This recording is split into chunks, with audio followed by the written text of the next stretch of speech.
batting point after Eric, Troy, and Jeff. Now, this talk will be a little bit different because I'm coming from a Navy point of view, so an actual federal government.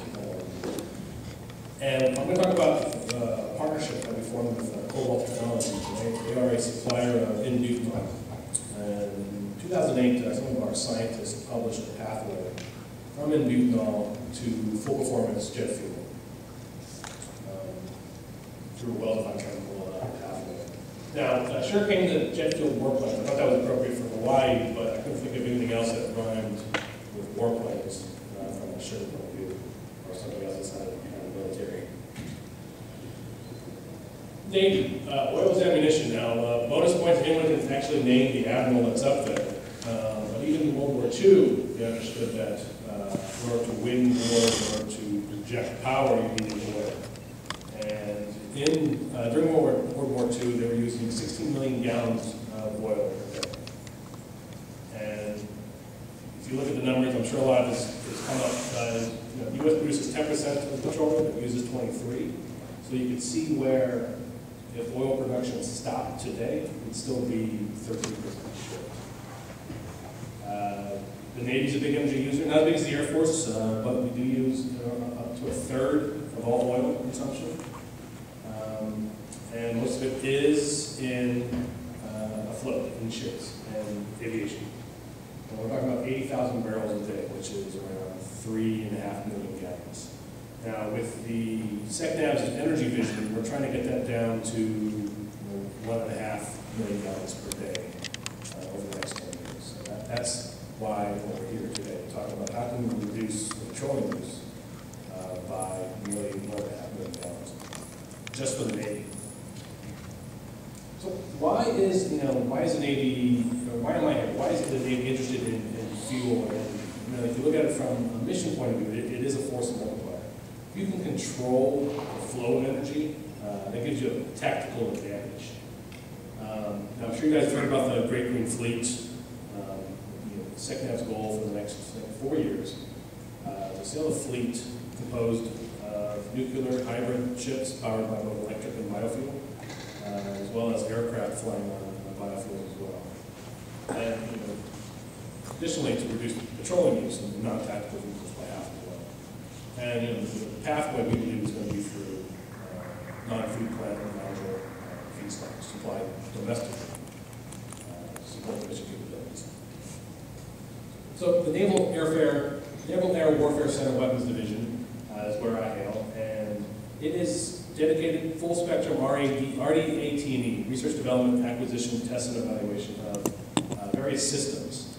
And what's missing from that sort of life cycle support is energy. And with the SecNav energy vision only about a year old, it hasn't trickled into the RD-AT&E realm. And my position as energy coordinator for NOCWD, which is sort of the quick way of saying Naval Air Warfare Center Division, my goal is to put energy on that map from an RD-AT&E perspective as it relates to mission capabilities.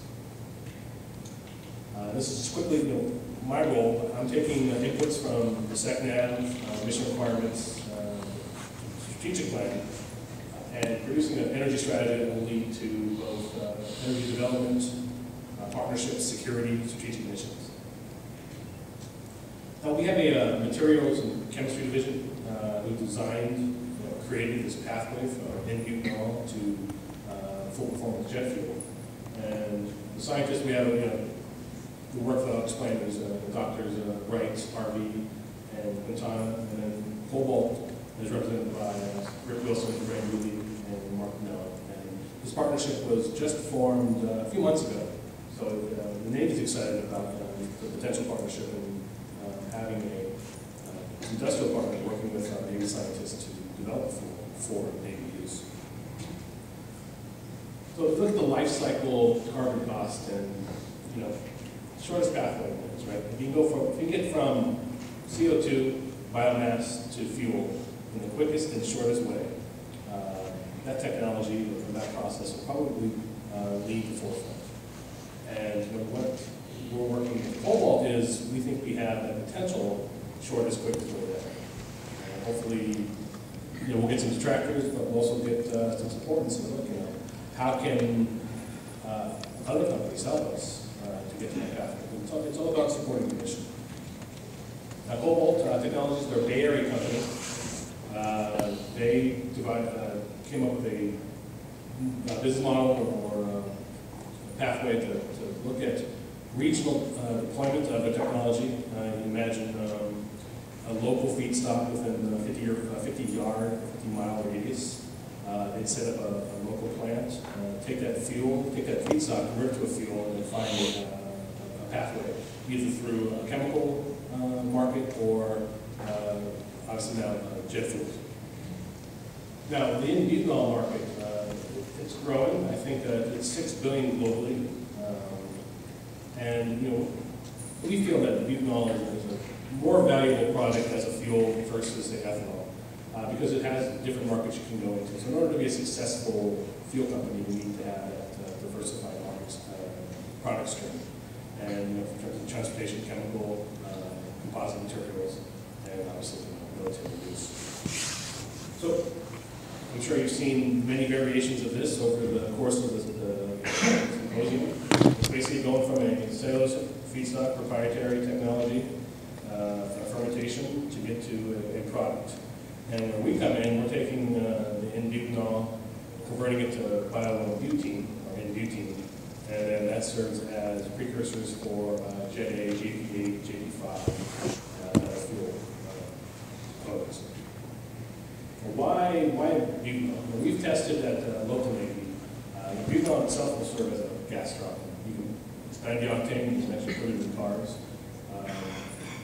We've run a butanol ether in diesel generators, and it works in terms of power generation, electrical generation, and as well as we're working on getting our fuel product, our biojet product, tested in an aviation frame. That's sort of the next step for us.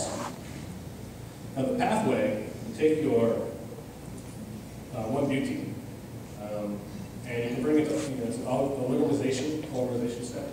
And depending upon where and how you stop that polymerization or polymerization, you can get to different products, lubricants, diesel, or jet fuel. And we're calling it full performance because if you did the comparison side by side with what's out there now, it does hit or meet or exceed the current standards. And currently we're actually working on the ASTM standard to get 1655 and 7566 to get this particular pathway or process approved for potential use within aviation and military. So again, cobalt, again, I don't represent cobalt, but I'll try my best to promote them. But they are again looking at a model where it's low capital requirements, high efficiencies, but we're looking at taking local feedstocks and converting it to N-butanol. So that's their model. They feel that because they can compete competitively on cost and scalability, that's their business advantages. Now, from a Hawaiian Islands point of view, we talked about, I'm sure you've heard about sugarcane and the different other products that are out there. And from a Navy point of view, we see this as an opportunity to look at the different feedstocks that are here, take a technology, transpile it, bring it here, and actually start producing a fuel product for the Hawaiian Islands. And you can combine that with potential cogeneration for electricity and other energy issues.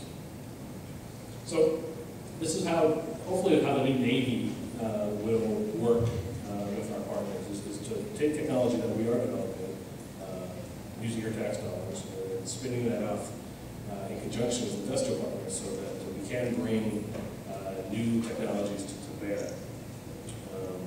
Again, what Cobalt and the Navy are hoping to demonstrate is that it sets the stage for processing and economic efficiencies.